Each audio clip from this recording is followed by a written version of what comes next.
Line तोड़ तोड़ सब इकट्ठा होकर देखने लगे ये लड़की क्यों चिल्ला चिल्ला कर बोल रही है। तो बतौलस का भैया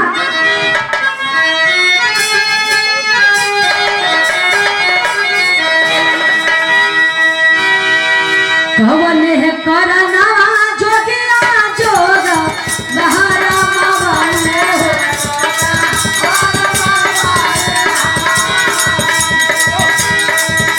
कवन है करना जोगिया जोगा बहारा मावाले हो जोगा बहारा मावाले हो कवन है करना भिखिया मांगत हो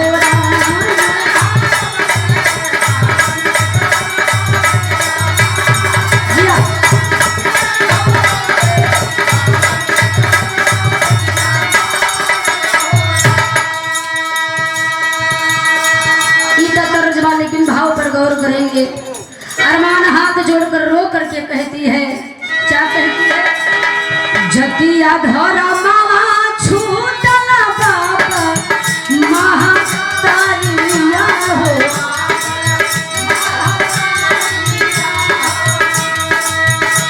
छूटले भावना भई हमारन हो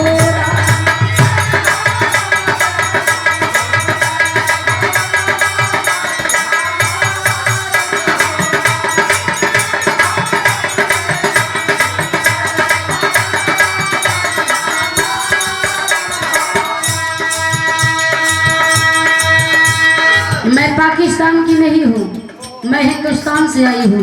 मेरा नाम अरमान है। गुजरात गोधरा में हिंदू मुस्लिम जब राइट छिड़ा उसी दिन मेरी शादी थी। मेरी शादी नहीं हो पाई। मेरे अब्बा जान हम सब की जान बचाने के लिए परिवार को लेकर भागे, लेकिन मैं अकेली परिवार से बिछड़ गई। पता नहीं इस दुनिया में जिंदा भी है या नहीं, मैं नहीं जानती। उनके साथ साथ मेरा छोटा सा भाई भी था जिसे मैं बहुत बहुत मोहब्बत करती थी। मेरा भाई पता नहीं दुनिया में होगा या नहीं होगा, और होगा तो अल्लाह उसे लंबी उम्र दे, यही बताती है। और कहती है मैं तो जान देने जा रही थी, समय ने ला करके जम्मू प्लेटफार्म पर छोड़ा, लेकिन एक मददगार मिला। कैसे भैया? धारा बिछे तू बता रहा जीवन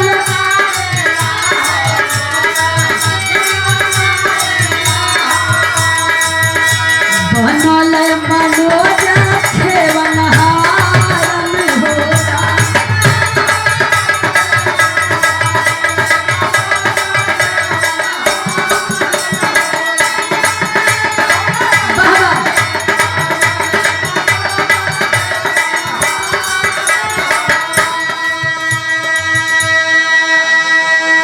जान बचाने वाला हिंदू था, फौज का जवान था, मनोज यादव नाम था। उन्होंने मेरी जिंदगी बचाई और मुझसे शादी की। मेरी आबरू और इज्जत बचाने के लिए वादा भी किया था, शादी से पहले तुम्हारे परिवार को खोजा जाएगा, परिवार जिंदा मिल गया तो तुम्हें तुम्हारे परिवार को सौंप दिया जाएगा। लेकिन उन्होंने मुझसे शादी की, मेरी आबरू मेरी जान भी बचाई। अब तू बता, मेरी आबरू लुट जाती, मेरी जान चली जाती, वो सही था कि मैंने एक हिंदू से निकाह कर लिया, वो सही है। तू मेरा मालिक नहीं है, इसलिए ज्यादा बकवास मत कर। तू सिर्फ यही जानना चाहता है मैं कौन हूं ना, तो सुन, तेरे पाकिस्तानियों से, इन पापियों से मेरी खुशी देखी नहीं गई। मेरा पति बॉर्डर पर ड्यूटी दे रहा था और तेरे गद्दार इस पाकिस्तान वाले नीचों ने मेरे सुहाग को तेरे पाकिस्तान में उठा लाए हैं। मैं इस बच्चे को लेकर दर दर भटक रही हूँ, पति का पता ठिकाना पता कर रही हूँ। मेरा पति मिल जाए तो अपने पति को लेकर हिंदुस्तान चली जाऊंगी। ए भैया, यही मेरा दास्तान है। अब तू अपनी पर्ची काट, मुझे दवा नहीं चाहिए। अपने बच्चे को उठाई है, सीने से लगाकर थपथपाते हुए 4 कदम गई है, और 4 कदम गई है तो रोने की आवाज़ कान में पड़ी है। पीछे पलट कर देखी तो वही जवान पर्चियाँ काट रहा था, फूट फूट कर रो रहा है। लौट कर आई और कहती है तू मेरा मजाक उड़ा रहा है। मैंने अपनी कहानी बताई, तेरी कहानी नहीं बताई। तेरे बारे में मैं जानती भी नहीं हूँ। देख, तुझे दवा नहीं देनी है मत दे, पर्ची नहीं काटनी है मत काट, लेकिन तू रो मत। क्यों रो रहा है? तुझे क्या हुआ है? तेरा कौन बिछड़ गया है? इतना सुनते ही उससे बर्दाश्त ही नहीं हुआ। तबले अरमान के मुँह से निकले कि बिछड़ा तो हमार भाई, बिछड़ी तो मेरी माँ, बिछड़े तो मेरे पिता, तेरा क्या बिछड़ा? अगर तेरा कोई बिछड़ता तो तुझे दर्द का एहसास होता। ए भैया, और दर्द वो नहीं बता सकता जे दर्द झेले नहीं बा। हाँ, जगह रेडी फटी रही तो वह जाने की बेवाई का चीज बा। अब जगह नहीं फटी बा तो मजाक के उड़ाई 10 के फटे बा तो वही में मार चाहिए घर में मार चिल्लात बा। तो दर्द का एहसास वही बताएगा जो दर्द को झेला हो। अरमान कहीं रोना बंद कर, मुझे जाने दे। जो ही पलट कर चलने लगी, जवान खड़ा हो गया छाती तान करके, मैं नहीं जाने दूंगा, मैं तुम्हें नहीं जाने दूंगा। लड़की डांट कर बोली, तू होता कौन है नहीं जाने देगा? छोड़ मेरा रास्ता, मुझे जाने दे। मेरे पति का पता लगाना है, मेरा पति न जाने कैसा होगा, खाना भी खाता होगा या नहीं खाता होगा। तब तक वह बाबू अरमान के पैरों पर गिर पड़ा और रो कर कहा कि ए दीदी अरमान, जौने नजर से हमके बचपन में देखत रहूं, बस एक वो नजर से हमके देख ला। जौने भाई महफूज अली को चर्चा करत रहलू, कोई और नहीं बल्कि मैं ही हूँ। वही महफूज अली, वही अप्पू, वही अम्मी जिनके साथ मैं बिछड़ गया था, वही तेरा छोटा भाई हूँ जो तेरे हिस्से का निवाला खाता था। मेरे पीठ की मार भी तू अपने पीठ पर ले लेती थी दीदी। एक बार मुझे अपने सीने से लगा करके देख दीदी, मैं ही तेरा बिछड़ा हुआ भाई महफूज अली हूँ। अजब इतना सुनी है बाबू, तुझसे यकीन ही नहीं हो रहा है, फिर भी कहती है ना ना ना, तू मेरा भाई नहीं है। मेरा भाई तो हिंदुस्तान में बिछड़ा था, हिंदुस्तान से पाकिस्तान में कैसे आ जाएगा? चल तू अपना काम कर, मुझे जाने दे। लड़का जिदोड़ कर दिया कि मैं ही तेरा भाई हूँ, खुदा सौगंध, खुदा की कसम, यकीन कर दीदी, मैं ही तेरा भाई हूँ, अब भी मुझ पर यकीन करो।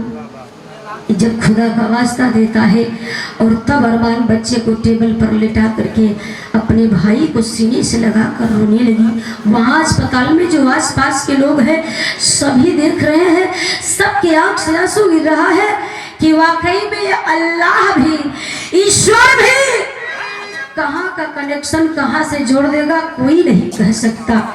ए भैया, महफूज अली ने कहा तू चिंता मत कर, तू चिंता मत कर, मैं तुरंत दवा लेता हूँ और बच्चे को दवा खिलाता हूँ, घर चल, अम्मी अब्बू अभी जिंदा है। जब सुनी है तो आंख से आंसू गिर पड़ा कि मेरे माँ बाप जिंदा है, जल्दी से ले चल मुझे। दवा खिलवाता है और बच्चे और बहन सहित पहुँच गया घर पर। ए भैया, आवाज देता है अम्मी जान, अम्मी जान। हुसैन अली और नूर जहाँ देखो थे तो यकीन नहीं होता कि ये मेरी ही बेटी है। दौड़ कर जाते हैं, छाती से लगाकर बाबू रोने लगते हैं, और जब रोने लगे तो भाई से भी नहीं बर्दाश्त में, भाई भी रोने लगा। चारों मिलकर रोते हैं।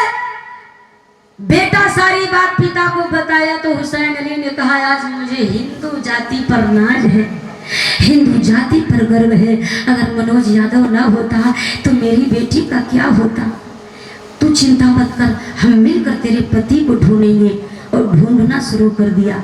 ए भैया, कहना अल्लाह के नाम में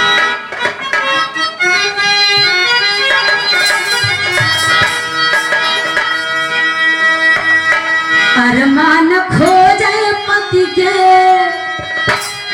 बन के कंवरिया भैया,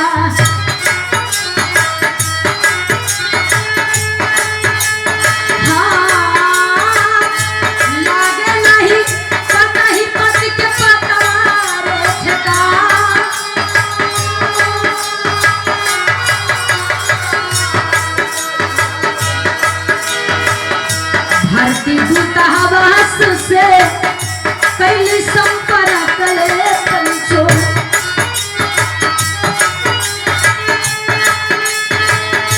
बल्ला मनोज है कराची दरमियान।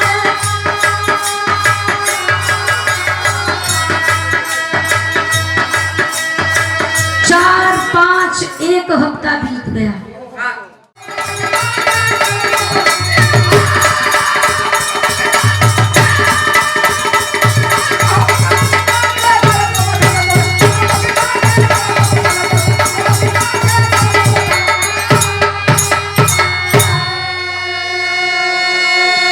आप पाकिस्तानी हैं तो मैं हिंदुस्तानी हूँ। जज साहब, मैं अपने हिंदुस्तान के कब्रिस्तान को पसंद कर लूंगी, मर जाऊंगी, लेकिन आपके पाकिस्तान में कतई नहीं रुकूंगी, एक क्षण नहीं रुकूंगी। दुख इस बात का है, मेरा पति हिंदू है, मर जाएगा तो उसका संस्कार उसके संस्कार के हिसाब से आप कराएंगे या नहीं कराएंगे, बस इसी बात का गम है। उठाती है बच्चा गोद में और 4 कदम गई है। जज साहब आवाज दिए, रुको। पलट कर आई, क्या चाहिए? अब आपने तो फैसला सुना दिया, जज साहब मुझे जाने दीजिए। जज साहब ने कहा, मैं तो तेरा इम्तिहान ले रहा था, तू पास हो गई, मैं तेरे पति को छोड़ दूंगा, लेकिन ये पाकिस्तान है, 6 महीने का टाइम लगेगा, कुछ कानूनी कागजी कार्रवाई होगा, तब तेरा पति जेल से आजाद होगा। 6 महीना लगेगा। तो अरमान हाथ जोड़कर कही, हुजूर जब तक मेरे शौहर नहीं छूटेंगे मैं यही रहूंगी, आप कहेंगे तो मैं आपका पूरा घर का काम करूंगी, लेकिन मेरे शौहर को छोड़ दीजिए। पेशी पर पेशी होनी शुरू हो गई। अंत में 6 महीने के बाद जब पूरी कानून पूरा हो गया, कागजी मामला पूरा हो गया, तो 6 महीने के बाद बाइज्जत जेल से मनोज यादव को बरी किया गया। और जब मनोज यादव जेल से निकला तो बाहर सदस्य खड़े हैं। पहले तो मेहरारू भर रहा, बच्चा रहा, अब मेहरारू के बगल में 6 फीटा जवान भी खड़ा है, बगले बुढ़ा जवान। कलो सरे अरमान, ये मेहमान कौन है? नया परिवार। अरमान कही, ये मेरे बिछड़े हुए अम्मी और अब्बू हैं, ये भाई है। पाकिस्तान में बिछड़े हिंदुस्तान में मिले पाकिस्तान में, ये कैसे मुमकिन है? तब तो हुसैन अली कहा, बेटे हमें तुम पर गर्व है, हमारे नाज है, हमारी बेटी को प्यार से रखना। हम बताते हैं, जब अरमान बिछड़ गई तो हमारे पास कोई सहारा नहीं बचा, हम भी भाग ही रहे थे और भागते भागते यहाँ पर आए। अगर मुसलमान न होते तो हम भी मारे गए होते। जात के मुसलमान पड़ गए, इसलिए ये मुसलमान हम पर थोड़ा रहम किए और थोड़ा सा जमीन दिए, यहीं पर टूटी मड़ई डालकर हम जीवन यापन करने लगे। मनोज सिन्हा ठोक कर कहा, चिंता मत करिए, मैं अकेला नहीं जाऊंगा, आप लोगों को साथ लेकर जाऊंगा। छोड़िए पाकिस्तान को, मारिए गोली, चलिए मेरे घर, मेरे हिंदुस्तान चलिए, मेरे साथ रहिए। तो पिता ने कहा अरमान के, नहीं बेटा, आज से पाकिस्तान को तुम अपना ससुराल समझना और हिंदुस्तान तुम्हारा घर तो है ही। हिंदुस्तान हमारे बेटी का ससुराल। तुम जा सकते हो बेटे, जल्दी करो, वरना इन पाकिस्तानियों का मिजाज कब बदल जाए कुछ कहा नहीं जा सकता। हुसैन अली नूरजहां बेटी की विदाई करते हैं और बेटी अपने बच्चा और पति को लेकर सही सलामत आई है इंडिया में। तो जो भी बड़े बड़े अधिकारी थे सभी आए थे उसको लेने के लिए, और जब आए तो अधिकारी भी दाद दे रहे थे कि यार जो कोई ना कर सका एक लड़की ने कर दिखाया, यूं ही हिंदुस्तान की नारी महान नहीं है। ए भैया, और कुछ दिन के लिए 6 महीने की छुट्टी मनोज यादव को मिली कि तेरा घाव ठीक हो जाए, तो अच्छे से हिष्ट पुष्ट हो जाए, तो ड्यूटी को ज्वाइन कर लेना और आराम से सरकारी बंगले में वो दोनों रहना शुरू कर दिए। आखिरी और अंतिम लाइन में कहना बात, जय जखाल गुरु जब्दू लहटन लहरे फुलवा।